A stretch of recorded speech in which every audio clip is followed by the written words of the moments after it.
नमस्कार, मैं हूं पवन त्यागी।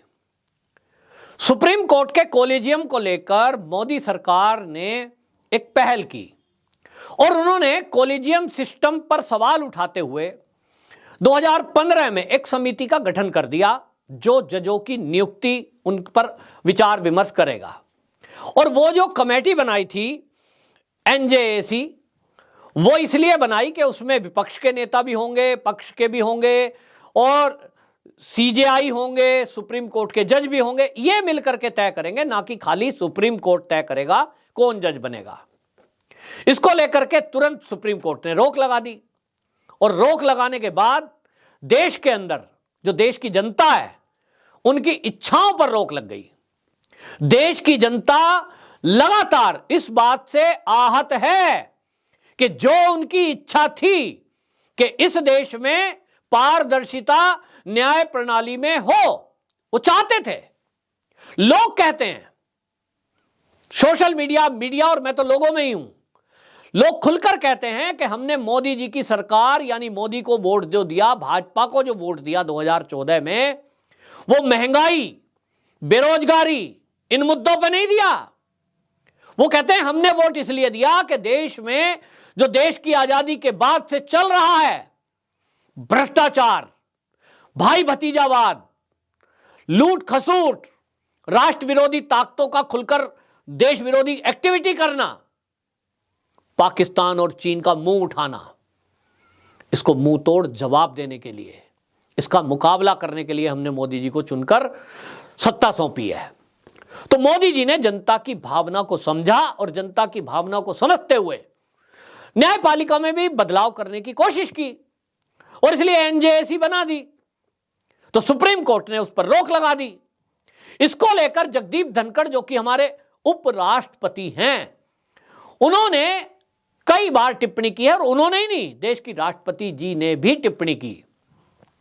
इसका मतलब यह है कि केवल सरकार ही नहीं, जो सर्वोच्च पद पर बैठे हुए हैं, राष्ट्रपति, उपराष्ट्रपति उनके नीचे हैं, वो भी जनता की भावनाओं को समझते हैं और उन्होंने भी वो जो बयान दिया, उनकी भी इच्छा है कि बदलाव हो।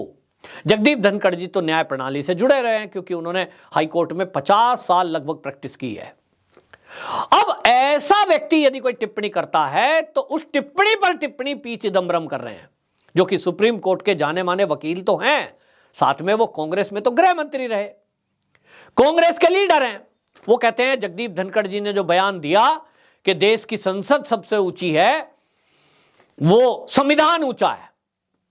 तो चिदम्बरम जी, आपकी बात ठीक है, देश का संविधान सबसे ऊंचा है। तो कांग्रेस के शासनकाल में इस संविधान के साथ क्या हुआ है? पी चिदम्बरम जी उदाहरण देते हैं कि यदि मान लीजिए संसद देश की कभी ऐसा करे कि राज्यों के अधिकारों को वो खत्म कर दे और राष्ट्रपति प्रणाली ले आए, तो क्या इसको मान्य होगा? सुप्रीम कोर्ट इस पर टिप्पणी करता है। कई बार राष्ट्रपति शासन किन्हीं राज्य में लगाया जाता है तो सुप्रीम कोर्ट उस पर रोक लगा देता है, केंद्र को नोटिस देता है, बताइए क्यों लगाया, हम इसको हटाते हैं। चिदम्बरम जी इसी बात को कह रहे हैं कि यह राज्यों के अधिकारों का हनन है और अगर संसद इस पर कोई कानून बना दे, कोई कार्रवाई कर दे, तो इसको कैसे मान्य कराऊंगा? चिदम्बरम जी, आप तो कांग्रेस के सीनियर लीडर हैं, आपको अगर ये ऑब्जेक्शनल बात लग रही है तो आपको याद दिला देता हूं कि शाहबानो के केस में क्या हुआ था जी। शाहबानो के केस में यह हुआ कि जो चुनी हुई सरकार थी, उस चुनी हुई सरकार ने सुप्रीम कोर्ट के केस को, जो कि 1985 में यह हुआ था कि भरण पोषण भत्ता साहबानों को मिलेगा, वो अगले ही साल इसी संसद ने पलट दिया। कांग्रेस ने क्यों पलटा भाई? सुप्रीम कोर्ट संविधान से चलती है और संविधान यह कहता है कि देश संविधान से चलता है। संविधान हर व्यक्ति पर इस देश के बराबर विधान, बराबर कानून है, वो किसी भी धर्म का हो, वो संविधान से ऊपर नहीं है। और इसलिए सुप्रीम कोर्ट ने यह कहा कि आप तलाक दें, यह आपका व्यक्तिगत मामला हो सकता है। मुस्लिम पर्सनल लॉ आपको यह छूट देता है कि आप 3 तलाक दे सकते हैं, मान लिया। लेकिन आपकी जो पत्नी जिसको आप तलाक दे रहे हैं उसका भरण पोषण, बच्चों का भरण पोषण आपको देना पड़ेगा। सुप्रीम कोर्ट ने संविधान के अनुसार यह फैसला दिया था, लेकिन कांग्रेस ने इस फैसले को पलट दिया था। तब आपको याद नहीं आया कि संविधान ऊपर है। दूसरी बात, चिदम्बरम जी ने कही कि राज्यों के अधिकारों को खत्म करके अगर राष्ट्रपति प्रणाली लगा दी जाए, यानी राष्ट्रपति शासन, तो क्या यह मान्य होगा?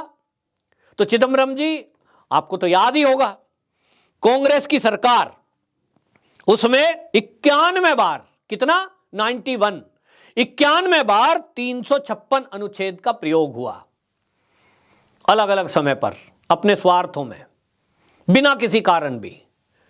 अयोध्या में जब बाबरी ढांचा गिराया गया, बीजेपी की सरकार थी, ठीक है, आपको लग रहा है लॉ एंड ऑर्डर की व्यवस्था खराब हो गई या हो सकती है, आपने वहां लगा दिया राष्ट्रपति शासन। लेकिन बाकी जो भाजपा की सरकारें कांग्रेस ने गिराई थी, उस समय राष्ट्रपति शासन जो लगाया था, क्या वो राज्यों के अधिकारों का हनन नहीं था? चुनी हुई सरकार के विरुद्ध इस तरह की कार्रवाई क्या अनुचित नहीं थी? तब आपने सवाल क्यों नहीं उठाया? आप वकील थे, उस समय भी थे, आप इस सवाल को उठाते कि भाई ये संविधान सबसे ऊपर है, तो चुनी हुई सरकार के आप इस तरह की कार्रवाई करोगे, गलत है। लेकिन जब आपको सूट करता है, तुष्टीकरण करना होता है, तब आप करते हैं। जब आपको राज्यों के अधिकारों का हनन करना होता है, तब आप करते हैं। और आज यदि मोदी सरकार कुछ बदलाव करना चाहती है, ये जनता की आवाज है, जनता की इच्छा है। और इसीलिए जगदीप धनखड़ जी ने जो बयान दिया, उन्होंने कहा है कि जनता की जो भावना है वही मूल भावना संसद प्रकट कर रहा है। और इसमें यह भी कहा कि संविधान की मूल भावना को परिवर्तन कोई नहीं कर रहा। भैया, जो कोलिजियम पर सवाल उठा रहे हैं मोदी सरकार के लोग या जनता आज की, वो जनता की आवाज है। मोदी जी नहीं चाह रहे, जनता की आवाज है। मोदी जी ने तो बीच का रास्ता निकाल दिया, एनजेएसी पे रोक लग गई, उन्होंने फिर भी फाइल बस इधर उधर करते रहे। चाहते तो संसद में वो कानून पास कर देते, कोई ऐसा महाअभियोग ला सकते थे, बहुमत है दोनों सदनों में, महाअभियोग ला के सीजेआई को ही हटा सकते थे, ऐसा भी कर सकते थे। लेकिन मोदी जी ने ऐसा नहीं किया, क्योंकि वो संविधान का और सुप्रीम कोर्ट का, दोनों का सम्मान कर रहे हैं। टकराव अलग चीज है, टकराव करने वाले कारण कोई और हैं, उन पर मैं आज चर्चा नहीं कर रहा हूं। चिदम्बरम जी, आप अच्छे से जानते हैं, लेकिन आप उस तरह का जो बयान दे रहे हैं, आपने सीधे सीधे कह दिया जगदीप धनखड़ जी का जो बयान है वो ठीक नहीं है। आप कहते हैं ये प्रजातंत्र के लिए ठीक नहीं है। तो भैया, अब आप जब देश के उपराष्ट्रपति पर, उनके बयान पर आप टिप्पणी कर दें और सुप्रीम कोर्ट राष्ट्रपति जी के बयान पर यह कह दे सॉलिसिटर जनरल को कि उनसे कहिए कि वो अपनी हदें पार ना करें। किसको कह रहे हैं? सरकार को। सरकार किसकी है? मोदी की नहीं। सरकार जवाबदेह होती है देश के राष्ट्रपति को, क्योंकि राष्ट्रपति जी शपथ दिलाते हैं, शपथ उन्हीं के अंडर है सारा कुछ। वहां सुप्रीम जो है, ये देश में सरकार किसकी है? वो जवाब दे। मोदी की कैबिनेट, ये सरकार किसके लिए है? राष्ट्रपति के लिए। तो यदि सुप्रीम कोर्ट ये टिप्पणी कर रहा है कि उनसे कहिए कि हदें पार ना करें, तो मोदी ने कोई बयान नहीं दिया। और जहां तक उनके कानून मंत्री की बात है, वो कानून मंत्री हैं, उन्होंने जो बयान दिया सदन के अंदर, उसके भी ऊपर हो जाएगा कोई क्या? ये बहस का मुद्दा हो सकता है, लेकिन चिदम्बरम साहब की जो ये बात है, ये खाली चिदम्बरम जी की बात नहीं है। जितना देश का विपक्ष है, इनको लगता है मोदी जो भी काम करे बस उसका विरोध करना है। तो मोदी के विरोध के लिए विरोध, और इसलिए कई बार उस चीज का भी विरोध जो इन कांग्रेसियों ने खुद किया है। तो क्या यह चलना चाहिए? देश के राष्ट्रपति जी का इस देश में क्या कोई सम्मान नहीं करेगा? उनके दिए गए बयानों को इस तरह से आप सार्वजनिक रूप से यह कहेंगे कि यह बयान ठीक नहीं है? यह अवमानना, कोर्ट की अवमानना से भी ऊपर है क्या? कि मतलब कोर्ट की अवमानना तो कोई नहीं कर सकता, लेकिन इस देश के उपराष्ट्रपति जी की अवमानना आप कर दो। इसी तरह अगर सुप्रीम कोर्ट का कोई बयान, कोई फैसला, कोई टिप्पणी हो और यदि कोई व्यक्ति यह कह दे सुप्रीम कोर्ट का यह फैसला ठीक नहीं है साहब, जज साहब ने यह टिप्पणी ठीक नहीं की, उस पर अवमानना बन जाएगी, जेल चला जाएगा। लेकिन देखिए, इस देश के उपराष्ट्रपति कुछ कहते हैं, इस देश की राष्ट्रपति कुछ कहती हैं, उनके ऊपर टिप्पणी कर सकते हैं आप, क्योंकि आपको लगता है कि इस देश में राष्ट्रपति के ऊपर तो कुछ भी कहा जा सकता है। तो इसका मतलब यह हुआ कि क्या राष्ट्रपति जी से भी ऊपर सुप्रीम कोर्ट का सीजेआई या सुप्रीम कोर्ट है? बड़ा सवाल है। मुझे कानून की जानकारी उतनी नहीं है जितनी चिदंबरम जी को है, लेकिन मैं आप दर्शकों से पूछना चाहता हूं कि आप चिदंबरम जी की इस टिप्पणी से कितने सहमत हैं? क्या राष्ट्रपति जी और उपराष्ट्रपति जी के ऊपर टिप्पणी कोई कर सकता है? और अगर कर सकता है तो फिर सवाल है कि सुप्रीम कोर्ट के ऊपर क्यों नहीं? सुप्रीम कोर्ट के ऊपर अगर नहीं कर सकता तो क्या राष्ट्रपति जी के ऊपर टिप्पणी कर सकता है? फिर सुप्रीम कोर्ट की इज्जत उनकी सुप्रीम कोर्ट की राष्ट्रपति जी से भी ऊपर है क्या? ये एक बड़ा सवाल है और इस पर गंभीरता से देश को विचार करना है। यही मंथन इस समय चल रहा है। कांग्रेस के नेता और देश के विपक्षी नेता इस बात को बार बार कह रहे हैं कि यह सरकार संविधान बदल देगी। मैं खुलकर कह रहा हूं, लोगों की भावना पूछिए, और मैं कह रहा हूं कि एक रेफरेंडम करा लीजिए, जनता से करिए किसी तरीके से। कांग्रेस के राहुल गांधी जी घूम रहे हैं, जरा एक करा लें, पब्लिक क्या चाहती है।